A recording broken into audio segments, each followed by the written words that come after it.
Hello guys, आज हम बनाएंगे मज़ेदार से छोले। हाफ कप में ऑयल ऐड कर लेता हूँ। 2 ऑनियन कटी हुई चॉप हुई हुई ऑनियन है, अच्छे से भून लेंगे। साबुत गरम मसाला मैं ऐड कर दूंगा और जनाब पिसा हुआ powder, red powder, chilli powder, garlic powder, हल्दी पाउडर, धनिया पाउडर, नमक अपने हर टेस्ट के मुताबिक। इंग्रेडिएंट्स मैंने ऊपर दे भी दिए हैं आपको। और इसमें थोड़ा सा पानी और टमाटो का पेस्ट, एक टमाटो का पेस्ट मैंने इसमें ऐड कर दिया है। मज़ेदार से हमारे छोले तैयार हो जाएंगे। इसको अच्छे से भून लेंगे, 2 मिनट के लिए कैप लगा देंगे। और जनाब मज़ेदार मसाला भून चुका है।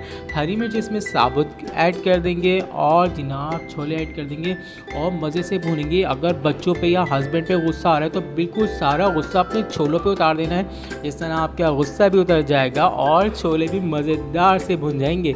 और यमी यमी से छोले बिल्कुल रेडी हैं जनाब। रेसिपी पसंद है तो लाइक करिएगा, शेयर करिएगा वीडियो को, चैनल को सब्सक्राइब करिएगा। अल्लाह हाफ़िज़।